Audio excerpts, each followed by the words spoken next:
Hablaremos a continuación sobre la terapia cognitiva de Beck y terapia racional emotiva conductual de Ellis.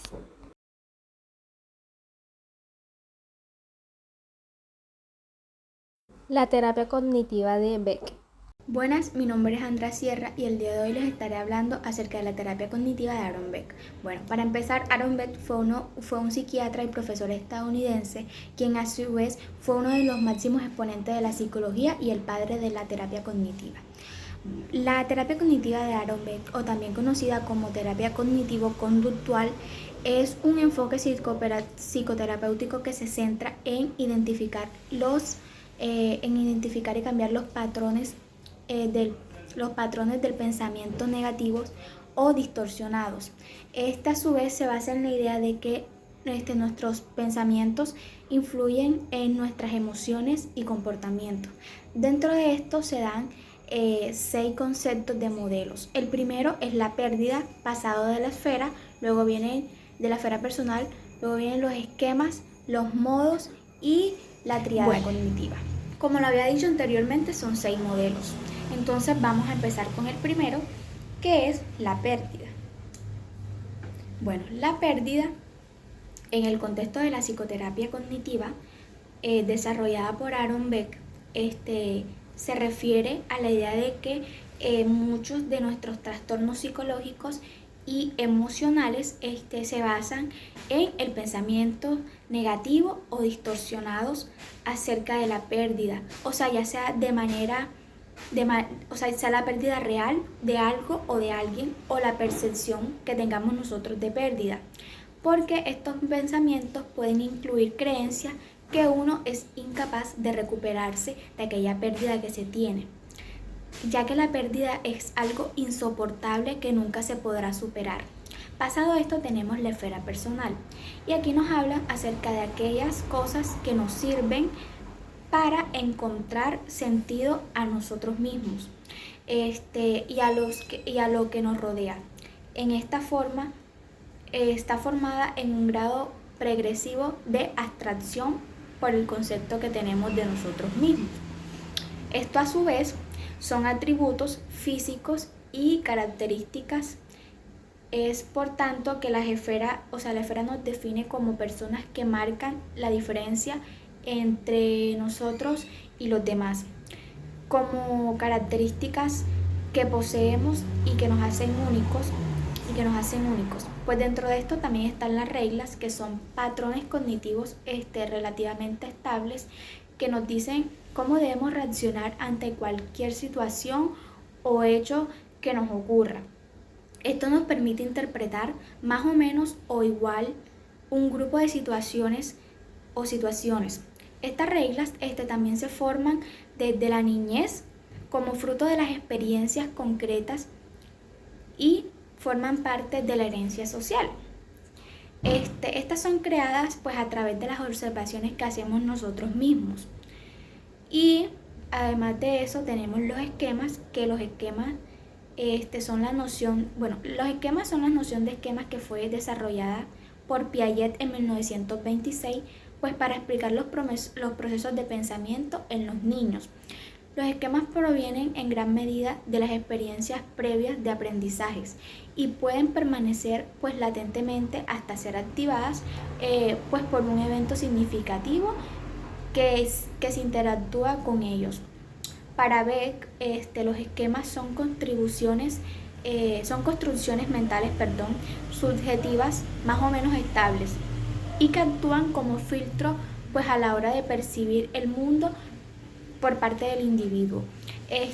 Los modos, que son otro modelo, serían los subsistemas en los que están organizados. Las constelaciones de los esquemas, es un sistema de organización cognitiva diseñados para llevar a cabo pues ciertos adaptativos relevantes a la supervivencia, el mantenimiento y la autoexaltación.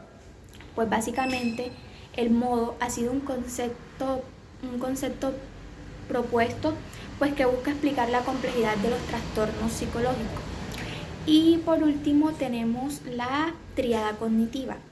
La triada cognitiva va ligada a la pérdida que tenga el paciente a su nivel de depresión, ya que esta se interpreta, ya que aquí el paciente pues interpreta sus experiencias actuales en términos negativos, es decir, pues que para él siempre le parece que el mundo le exige más de lo que él es capaz de dar, y que esto pues se manifiesta mediante el contenido de sus pensamientos automáticos. Es decir, pues el paciente pues siempre expresa de que nunca puede, o de que en gran parte pues todos sus miedos y temores están ligados a eso. Pero hay una parte que nos habla de que mediante terapia pues eso se puede cambiar en gran medida. Los pensamientos automáticos son frutos directos de nuestros esquemas. Pueden tomar una forma verbal o ideativa. Son conclusiones e interpretaciones que aparecen automáticamente como pensamientos sin ningún razonamiento que explique cómo puede formarse. Una de las características principales es que cualquier paciente con pensamientos automáticos se los va a creer por completo, mientras que un observador externo se los negará. Los pensamientos automáticos se caracterizan por ser directos en forma taquigráfica autónomos, es decir, no sujetos al control voluntario, por lo que son difíciles de cortar. Las distorsiones cognitivas serían errores sistemáticos en el pensamiento de un paciente que mantiene sus conexiones a pesar de la evidencia en contra. Estas distorsiones aparecen en ideas que son relevantes para el problema en específico del paciente. Las distorsiones cognitivas conducen a que los individuos saquen conclusiones erróneas, aunque la percepción que hagan de una situación sea la correcta. Las distorsiones cognitivas tienen características parecidas a la de los pensamientos automáticos, en el sentido en el que aparecen sin ninguna reflexión previa o razonamiento. Hay un amplio sistema de clasificaciones de las distorsiones cognitivas. Está la inferencia arbitraria, que se refiere al proceso de extraer una conclusión específica y ausencia de evidencia que apoye las conclusiones cuando la evidencia es contraria a la conclusión. Y está la abstracción selectiva, que consiste en centrarse en un detalle extraído de un contexto ignorado. Como les decía mi compañera anteriormente, nosotros les vamos a hablar sobre estos modelos. El primero sería las tareas graduales, que tiene como finalidad no es aliviar de forma directa el problema que tiene el paciente. Un ejemplo de esto sería la depresión, que vendría a demostrar si es capaz de hacer o no algo, haciendo que el paciente tenga éxito a la hora de realizar una determinada tarea. La primera técnica sería la técnica de programación de actividades. Esta sirve para que el paciente organice su día a día. La finalidad de la programación de actividades es doble. La técnica se utiliza contra la pérdida de motivación, la preocupación, el estrés, la ansiedad, etc. Las principales recomendaciones que el paciente va a recibir serían estas. La primera, no debe preocuparse si no es capaz de acabar la tarea. La segunda, no debe ser capaz de planificar solo lo que va a hacer y si es capaz de hacerlo. La otra técnica sería la técnica del dominio y la satisfacción. Se refiere a la sensación de logro que puede tener un paciente al realizar una tarea específica, mientras que la satisfacción se refiere a los sentimientos agradables que puede tener el paciente. Otra de estas técnicas sería la cognitiva, que vendría siendo la terapia de Vick, que se recogen diversas técnicas cognitivas que nos dan una idea de la riqueza y el alcance del modelo cognitivo. La finalidad de estas técnicas cognitivas, en primer lugar, el paciente, gracias a las técnicas cognitivas, va a ser capaz de identificar los pensamientos que más problemas le está causando en relación al tipo de cambio. En la segunda, el paciente está viendo algo. A continuación, la terapia racional emotivo-conductual de Ellis. Terapia racional emotivo-conductual de Ellis. Cabe resaltar que el modelo de Ellis es la primera terapia cognitiva como tal, que a lo largo de los años ha sufrido muchas evoluciones. Esta permite trabajar con cualquier tipo de pacientes y una variedad de formatos con las que logra interactuar con el paciente y facilita incluso a aquellos pacientes que están sumergidos en tratamientos de tipo farmacológico. Esta terapia profundiza directamente en la resolución de los conflictos o de los problemas como un activo directo a la hora de solucionar los mismos y ampliamente una variedad cognitiva que ayuda a un mejor desarrollo de la vida cotidiana. Esta terapia racional tiene 3 principios cognitivos. El primer principio cognitivo son las diferencias entre el pensamiento racional e irracional. Esta se basa principalmente en los anhelos, los deseos, las metas de los seres humanos, de los propósitos y de las proyecciones. El segundo es el planteamiento A, B, C. Este planteamiento es uno de los conceptos básicos del modelo de Ellis y se relaciona indudablemente con los principios del pensamiento racional e irracional. El principio A son los hechos activadores. El principio B es ese bloque de pensamientos, de creencias o evoluciones de los pacientes. Y el bloque C son las consecuencias emocionales y conductuales ante los determinados hechos activadores. Y lo que tiene que ver con el tercer principio o argumento son las bases biológicas de la irracionalidad humana. Esta va dedicada específicamente a todo ese tipo de reacciones o alteraciones que suceden en la vida cotidiana para poder enfrentar esos acontecimientos. Muchas gracias. Bueno, ahora bien, hablemos de formatos, tipo de terapeutas y secuencias de tratamiento. La terapia racional emotiva conductual es una terapia directiva y didáctica que se aplica prácticamente a cualquier tipo de pacientes, aunque como señaló Briden en 1987, la terapia racional emotiva conductual no se puede aplicar bien, primero que todo, en pacientes psicóticos, aunque sí se puede hacer. Segundo, en pacientes con agendas ocultas o que tienen poca motivación. Tercero, en pacientes que sean incapaces de debatir. También en los pacientes que rechazan el uso de la tarea. Quinto, en pacientes que no se consideran responsables de sus ideas irracionales. También en aquellos pacientes que buscan un cambio fácil.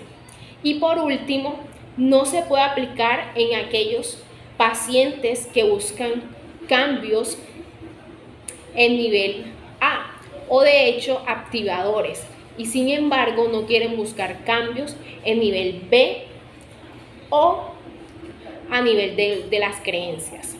Ahora bien, la tarea de la terapia racional emotiva conductual. Al ser una terapia cognitiva que es activa, directiva y muy focalizada, debe elegirse una tarea que tiene que hacerse en función de las siguientes metas.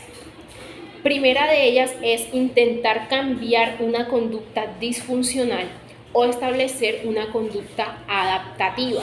Segundo, reducir las cogniciones irracionales y reemplazarlas por otras más saludables y más beneficiosas para los pacientes. Por último, comprobar si los clientes han entendido adecuadamente los principios básicos del modelo. Ahora bien, para llevar a cabo estas metas, es importante que las tareas para casa compartan 4 importantes características.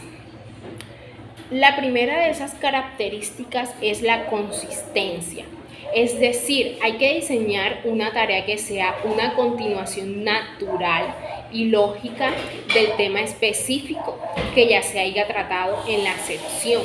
La segunda es la especificidad.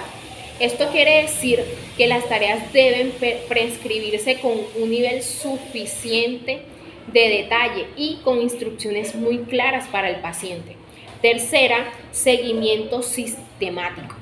El terapeuta debe ser muy sistemático. Lo ideal aquí a la hora de programar una determinada tarea para que la realicen en casa es en una sección y pues comprobar si la recepción de esta tarea y cómo le ha ido al paciente en las próximas secciones. Cuarta, intentar dar grandes pasos. A la hora de diseñar tareas se debe seguir un modelo de implosión, más que un modelo de entrenamiento gradual.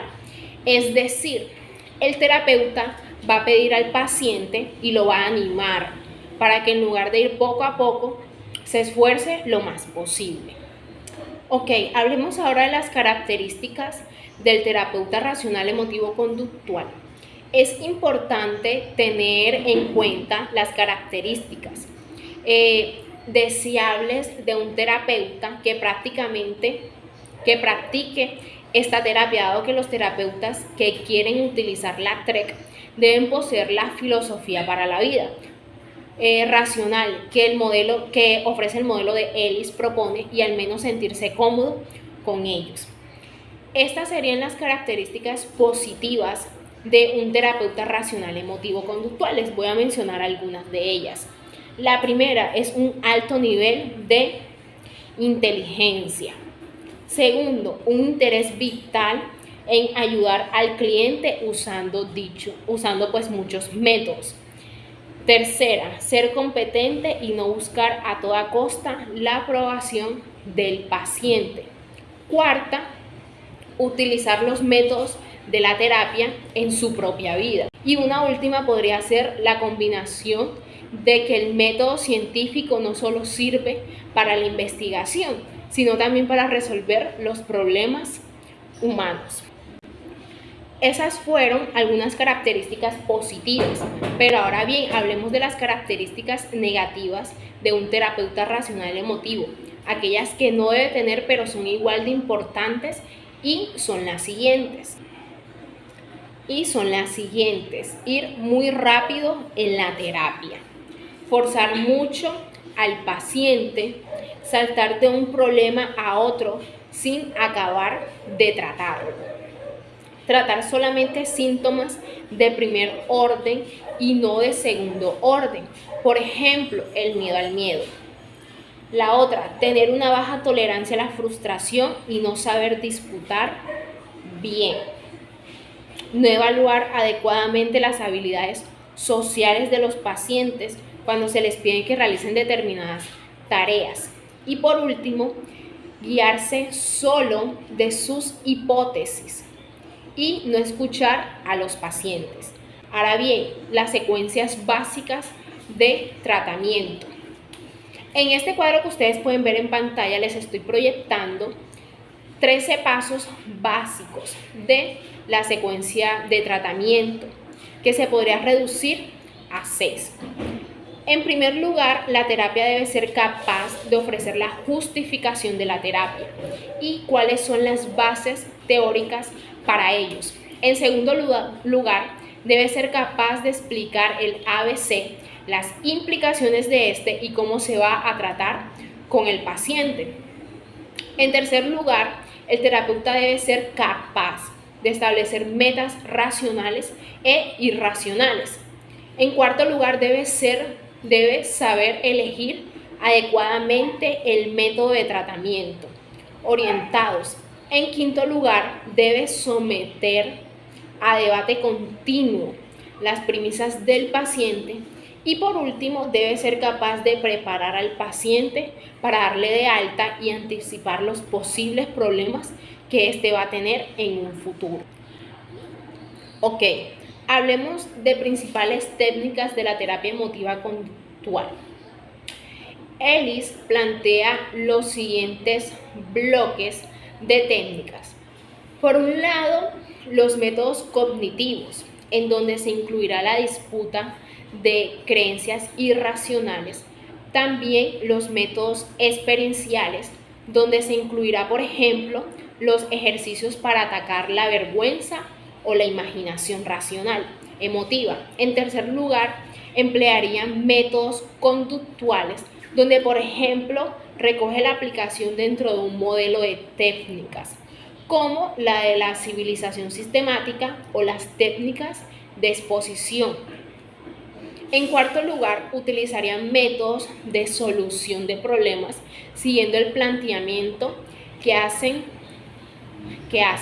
En quinto lugar, utilizan métodos relacionados con el empleo del humor y la paradoja. Y por último, incluirían métodos que tendrán que ver con las implicaciones del paciente en intereses vitales, es decir, con su comportamiento, con sus compromisos por proyectos interesantes o a largo plazo. En el cuadro que se están presentando se pueden ver también las clasificaciones de las técnicas de la terapia racional emotiva conductual. Bueno, ahora bien, método para lograr el easing racional intelectual. El modelo de Ellis consiste en que el cliente logre detectar aquellos devos, esas ideas irracionales que le producen unas consecuencias emocionales y conductuales. Así como se ha dicho en el modelo ABC, este trabajo tiene que tener la meta de lograr cambiar la filosofía de vida del paciente. Aquí tenemos el cuadro ABCDE. Este complementa el esquema inicial ABC, solo que se le agrega la D de disputa o debate de las creencias irracionales, esto para lograr el nivel E, que sería el cambio de filosofía. Hay que tener en cuenta que para que un buen terapeuta racional emotivo conductual debe de estar bien preparado para disputar las creencias irracionales. Esto lo puede hacer teniendo en cuenta las 3 características básicas. Número 1, detectar los devos del paciente. Número 2, llevar a cabo un proceso estructurado de refutación. Número 3, la discriminación entre la filosofía racional, el devo irracional y la filosofía racional o el devo más racional. Esto para que el paciente pueda elegir alguna alternativa de pensamiento que más le beneficie. Bueno, aquí tenemos una imagen de cómo sería el modelo ABCDE. A es un resumen breve de la situación que le molesta. A puede ser interno o externo, real o imaginario. A puede ser un acontecimiento del pasado, presente o futuro. B, para identificar hay que buscar exigencias dogmáticas, catastróficas, baja tolerancia a la frustración, estigmatización de uno mismo o de los demás. C, principales emociones negativas poco saludables, principalmente conductas autoderrotistas. D, para disputar puedo usar estas preguntas. ¿A dónde me lleva tener esta creencia? ¿Dónde está la evidencia? ¿Qué apoya mi creencia racional? ¿Es consistente con la realidad social? ¿Es mi creencia lógica? ¿Es una derivación de mis preferencias? ¿Es de verdad tan espantosa? ¿De verdad no puedo soportarlo?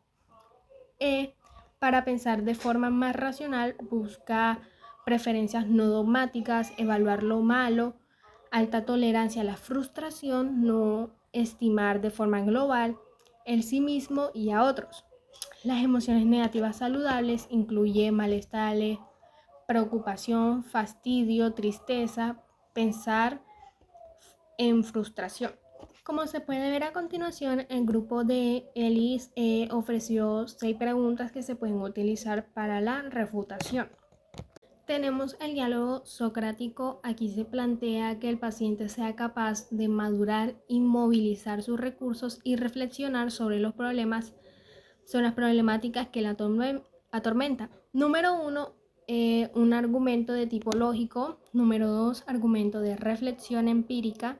Número 3, argumento de tipo heurístico. Y número 4, construcción de una nueva creencia racional.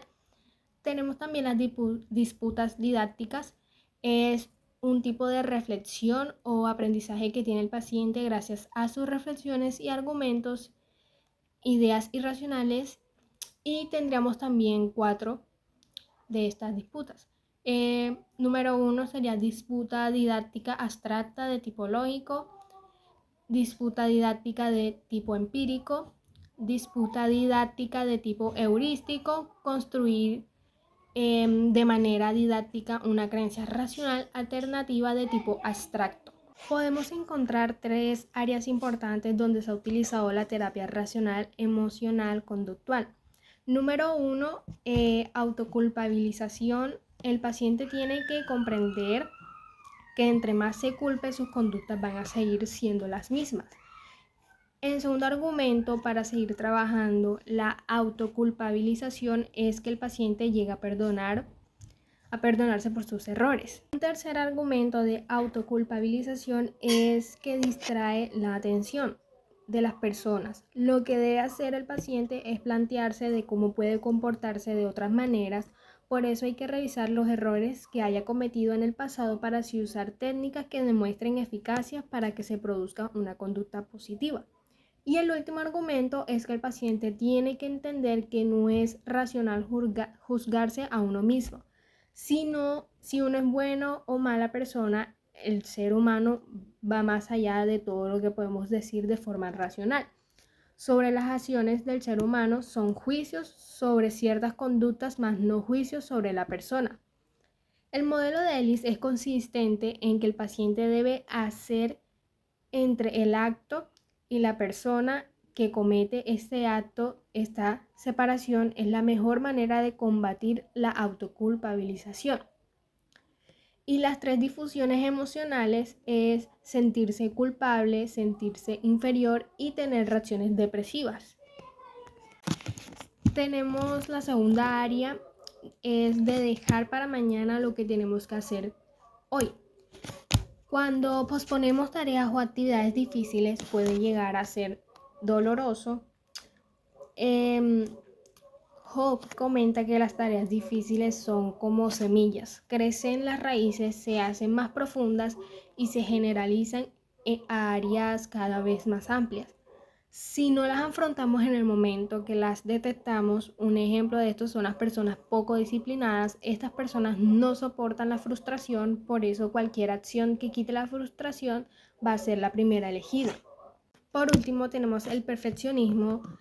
La búsqueda del perfeccionismo es totalmente neurótica. El cliente tiene que entender que ser perfecto y la otra convertir esa búsqueda de perfección en una condición única para darnos valor. Métodos gráficos de disputa. Tenemos las canciones racionales heurísticas. Ellis plantea que cuando nos sentimos mal es conveniente distanciarnos, reírnos y recordar argumentos que conviertan imposibles a las ideas irracionales. La reducción al absurdo es un ejemplo de esto.